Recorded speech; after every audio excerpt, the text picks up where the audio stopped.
আরে আজকে তো একটা বেলুনও বিক্রি করতে পারলাম না। আরে ওই দেখ গরিব, চল ওর সাথে মজা করে আসি।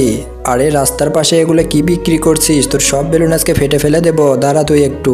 আরে কি করছো তোমরা? আমার এই বেলুনগুলো নষ্ট করো না, আমার এই বেলুন বিক্রি করতে হবে, আমার বাসায় খাবার নেই, আমি অনেক গরিব। আরে গরিবের বাচ্চা, তোর বেলুন আমরা সব নষ্ট করে ফেলবো, কি করবি করে নে যা।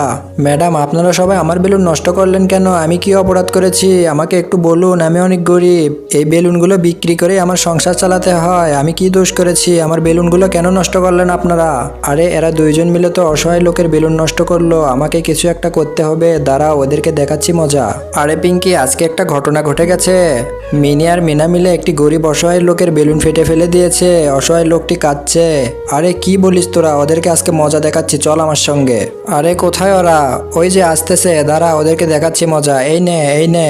আরে বাবা, আমাদেরকে মারছো কেন? আমরা কি করেছি? আরে তুই কি করেছিস জানিস না? তুই একটি অসহায় লোকের বেলুন নষ্ট করেছিস, যা এখনই ওই অসহায় লোকের বেলুন ফুলিয়ে দে আর লোকটির কাছে ক্ষমা চা। আচ্ছা ঠিক আছে বাবা, আমি এখনই যা।